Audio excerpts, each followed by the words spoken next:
क्या गोल्ड अब safe investment नहीं रहा? क्या सिल्वर में अब गिरावट का तूफान आने वाला है?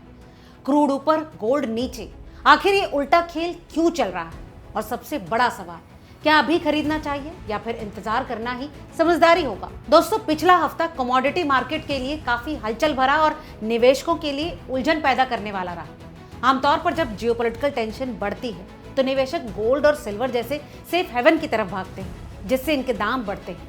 लेकिन इस बार कहानी पूरी तरह से उल्टी दिखाई दी। एक तरफ कच्चे तेल यानी क्रूड ऑयल के दाम तेजी से ऊपर गए, वहीं दूसरी तरफ गोल्ड, सिल्वर और कॉपर जैसे मेटल्स में कमजोरी देखने को मिली। यही वो पॉइंट है जहां मार्केट का असली गेम शुरू होता है, और यही गेम आम निवेशक को कंफ्यूज कर देता है।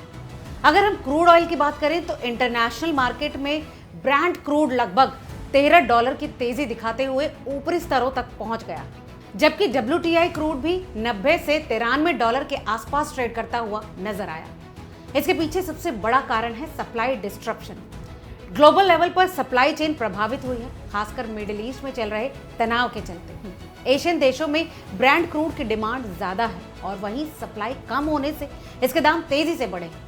दूसरी तरफ अमेरिका में WTI की इन्वेंट्री काफी ज्यादा है, जिससे दोनों के बीच का स्प्रेड बढ़ता हुआ दिख रहा है, जो कि एक बड़ा संकेत है कि मार्केट में असंतुलन बढ़ रहा है।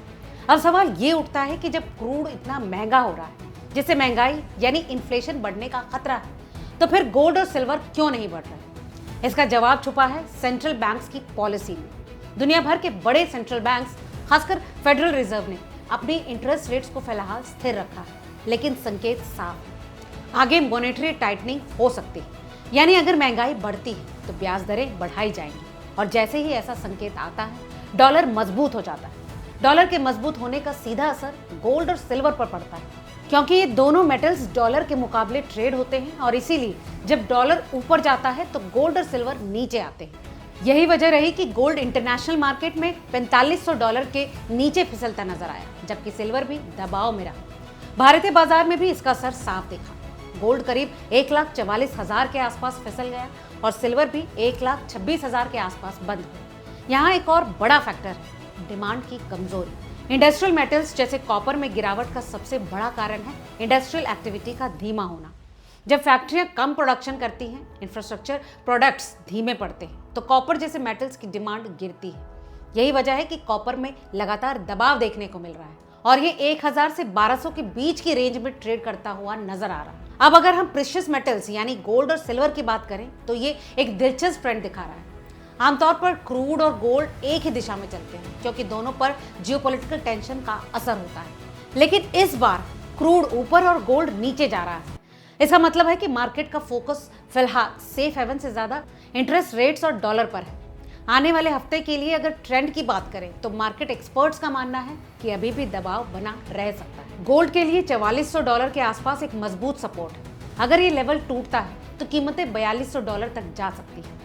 भारतीय बाजार में ये गिरकर 1,25,000 तक आ सकता है। वहीं अगर ऊपर की तरफ देखें तो $4800 एक मजबूत रेजिस्टेंस है। जब तक ये लेवल ब्रेक नहीं होता तब तक बड़ी तेजी की उम्मीद कम है। बात सिल्वर की करें तो $62 एक अहम सपोर्ट है। अगर इसके नीचे क्लोजिंग होती है तो कीमतें $58 तक गिर सकती है। वहीं ऊपर की तरफ $75 से $80 का जोन एक मजबूत रेजिस्टेंस है। यानी साफ है कि सिल्वर भी फिलहाल दबाव में है, और इसमें तेजी तभी आएगी जब ग्लोबल संकेत बदलेंगे। एग्रीकल्चर कमोडिटीज की बात करें तो सोयाबीन और पाम ऑयल में जो तेजी आई थी वो अब रुकती हुई नजर आ रही है। इसका सबसे बड़ा कारण है सप्लाई की अवेलेबिलिटी।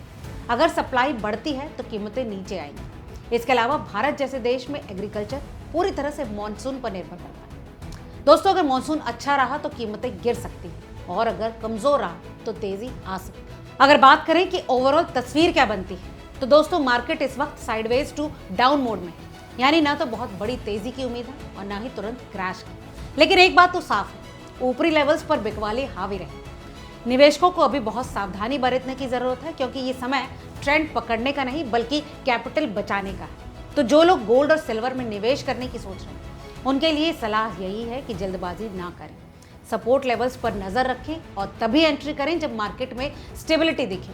वहीं ट्रेडर्स के लिए ये समय रेंज बाउंड ट्रेडिंग का है, यानी सपोर्ट पर खरीदें और रेजिस्टेंस पर बेचें। अंत में समझना बेहद जरूरी है कि कमोडिटी मार्केट सिर्फ खबरों से नहीं चलता, बल्कि पॉलिसी, डॉलर, सप्लाई और डिमांड के कॉम्प्लेक्स बैलेंस से चलता है। और इस समय ये बैलेंस पूरी तरह से बिगड़ा हुआ है और यही वजह है कि मार्केट में इस वक्त बेहद कंफ्यूजन और वॉलेटिलिटी देखने को मिल रही है। दोस्तों, इस बारे में आपकी क्या राय है, हमें कमेंट करके जरूर बताएं। वीडियो अगर काम का लगा हो तो इसे लाइक और शेयर जरूर करें। और हाँ, याद दिला दें कि ये वीडियो महज जानकारी के लिए है, निवेश की कोई सलाह नहीं है। किसी भी निवेश से पहले अपने फाइनेंशियल एडवाइजर की सलाह जरूर ले लें। मिलते हैं अगले ऐसे ही अपडेट के साथ।